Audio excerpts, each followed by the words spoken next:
How's everybody doing today? This is going to serve as your Chapter 3, Section 2 lecture, and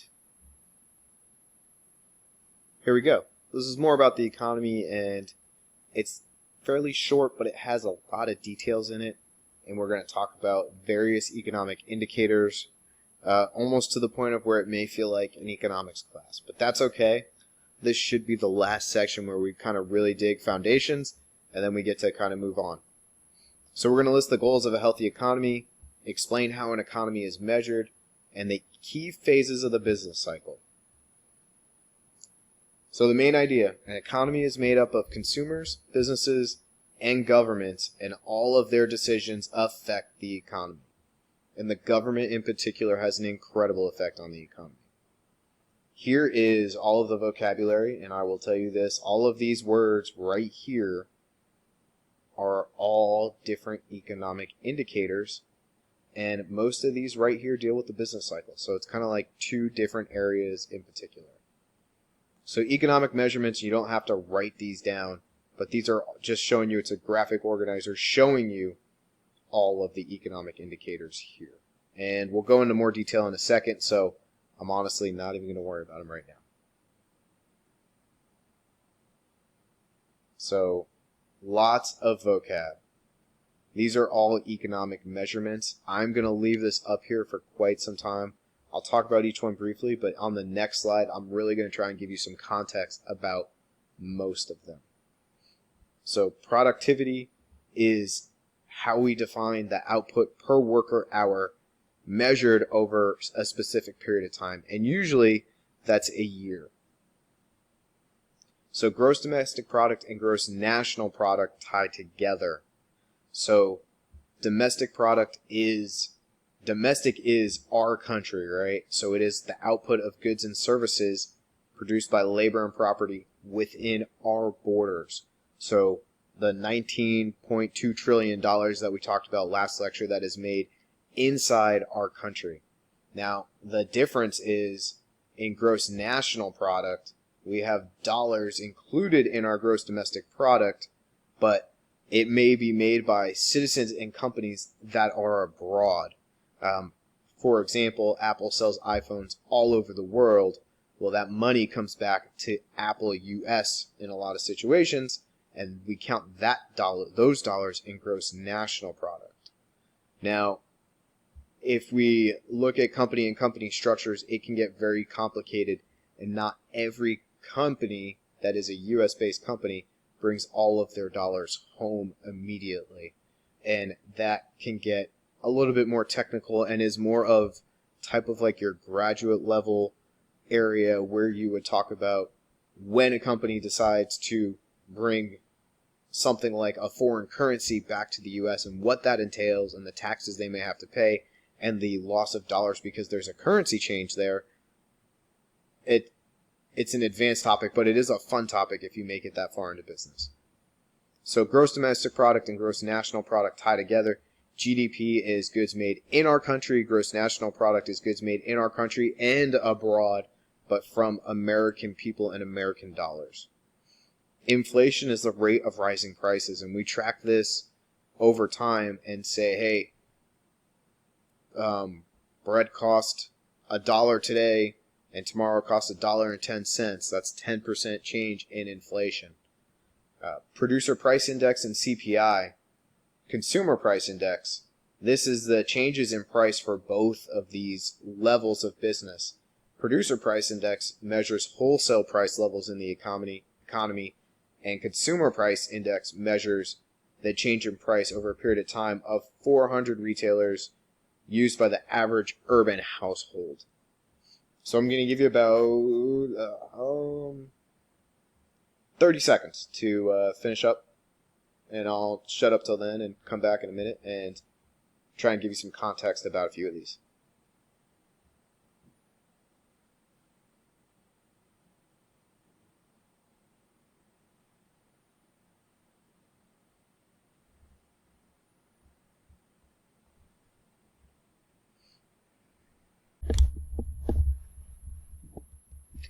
Alright, so let's talk about some of these economic indicators and kind of what they look like and kind of give you an idea of what kind of information and data you can see.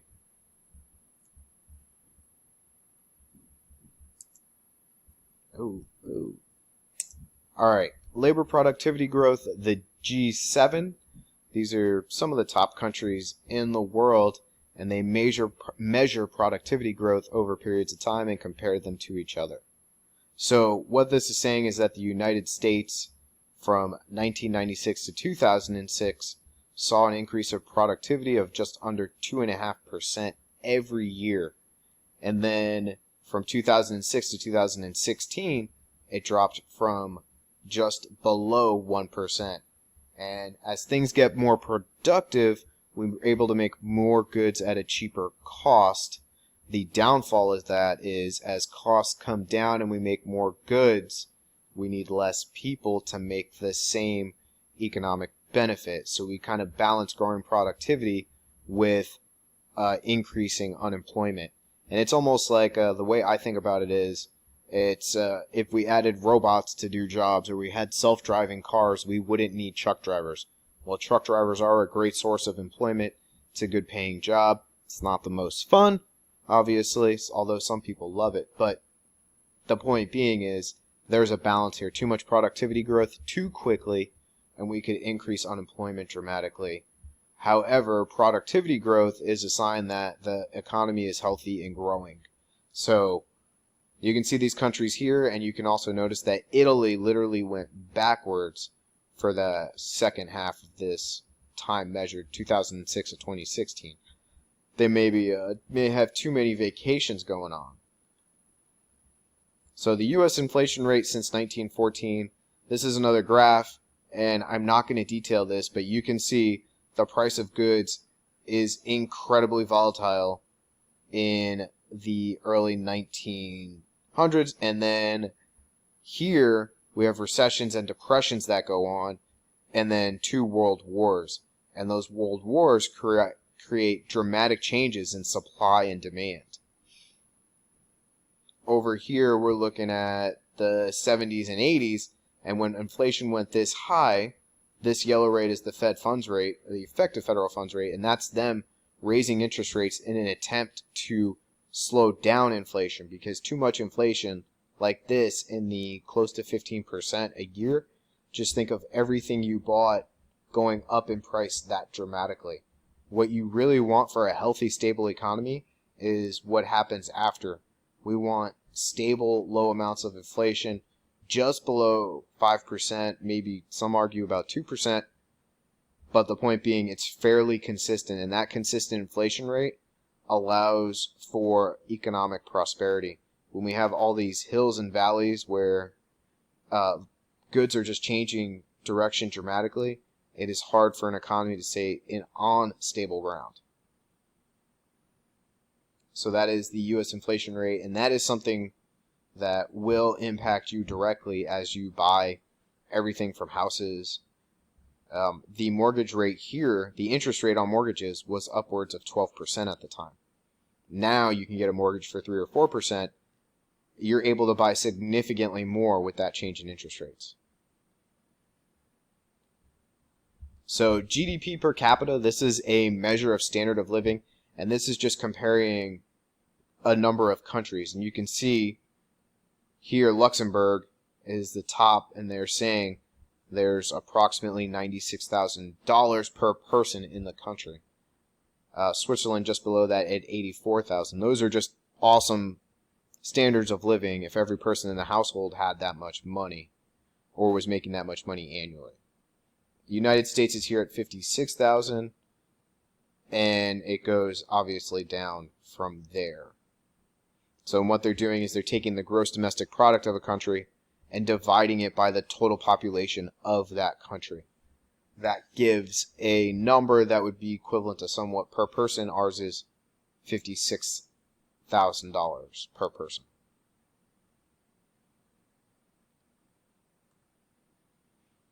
So, and last one we'll talk about is GDP growth per year. GDP growth, this is similar to gross national product by year, but obviously we talked about those differences. But you're just catching and seeing the difference in growth as time goes on. You see, we usually have positive growth. This was 07 and 08 when we had the financial crisis. There was an 80s recession that occurred. And I think there was one in the 90s. Here we almost had negative GDP growth with the 2000 stock market .com, called the .com bubble. And then when 2020 comes out, we'll have another scary red line down here. So we're measuring how much our 19 trillion is growing year after year after year, and so on and so forth. So 3 goals of a healthy economy: increase productivity, decrease unemployment, and maintain stable prices.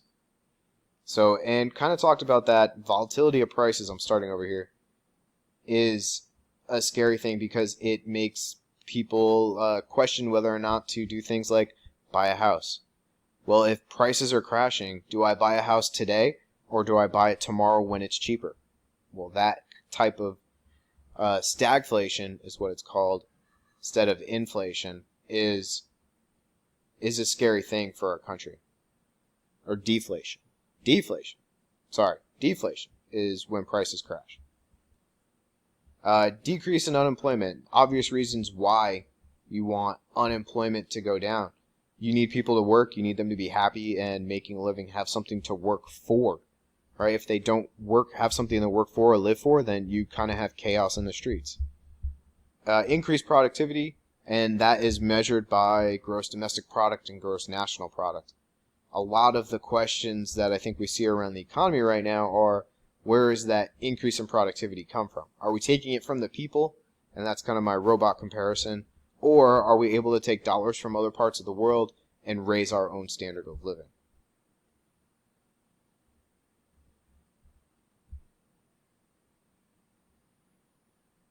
So 3 types of goods and services make up the GDP. We have private investment, where people invest in everything from businesses to homes to construction to buying equipment and doing great and amazing things for businesses. We have personal spending, that's us going to the mall or Amazon.com and buying goods.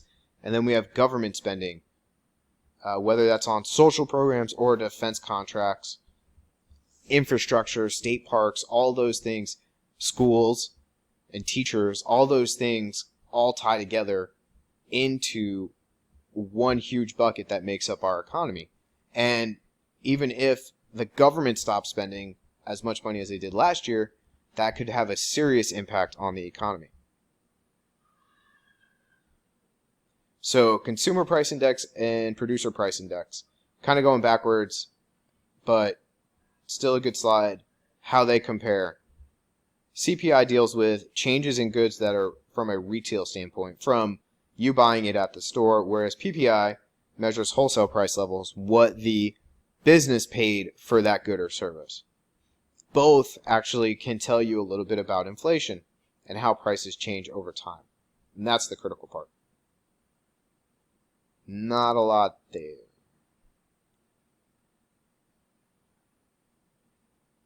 Alright, the business cycle. And we're getting to the end here. So the business cycle is really, it's this loop. And I have another picture coming up that I like better.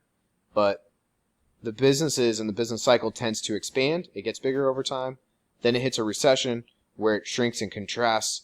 That might be 2 quarters or 2 years. Then it recovers and starts moving up. And it's starting to expand again. And we'll have that cycle that occurs over and over again. And the business cycle is the same as the credit cycle, which is credit expands, credit contrasts, and recovers and goes on the same process. And that is another cycle that you can watch if you get into business, because it's almost treated as its own economic indicator. So I'll give you a few more seconds to write this down and get caught up. Then I'll show you how I like to look at this.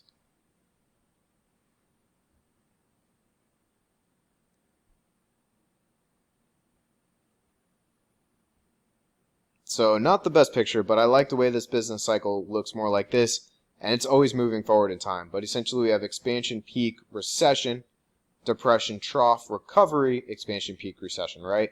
And the point is the business cycle is always moving forward.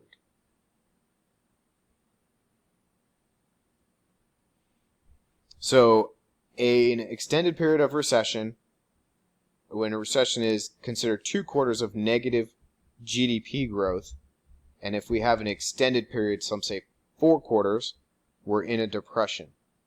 And depression occurs when spending is low, unemployment is high, and the production of goods and services is down significantly.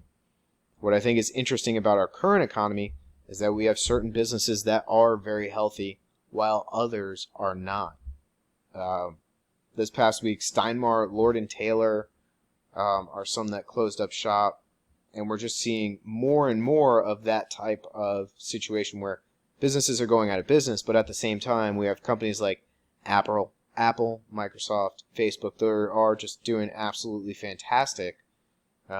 Even companies like, Walmart, Target, they're having spectacular years.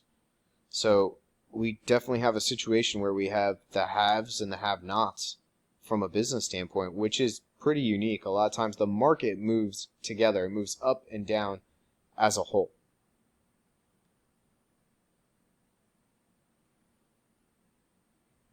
So factors affecting the business cycle.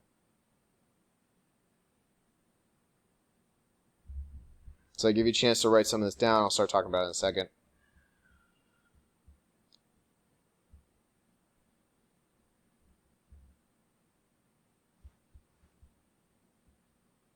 So businesses can impact the business cycle by just their natural nature. When there is a downfall in business, a business stops, they tend to protect themselves because they want to make sure that they make it through the negative period. So they may not spend a lot of money. And think of all the businesses having the same mindset. If they're not spending money, then they are prolonging the problem, right? However, businesses will start to see, hey, it's starting to get better, we're starting to recover, and then they'll say, let's jump in on this recovery, let's start our investment. And then they will start creating and speeding up the improvement, right? So the same thing goes on with the consumer. If a consumer is worried about how much money they're going to have, they're going to start cutting things out. Maybe they'll cut out the nice restaurant dinner or wine or some kind of luxury item, and they'll focus their money on their discretionary dollars, right? As opposed to, they will focus on their discretionary dollars by not spending them, right? And they'll just focus on taking care of their needs and wants and putting money away. And then the government might issue things like rebates to encourage spending or adjust taxes to try and free up money. And then during a recession, they might adjust the tax rates, lower them to try and give people some more dollars so they can spend more money. And then the government, in a down cycle, might actually start their own capital projects and create infrastructure. The Hoover Dam is said to have potentially been one of the reasons why we got out of our depression, because it put so many people to work, put so many dollars in the pockets of people, and they then were able to spend and start putting dollars back into the economy.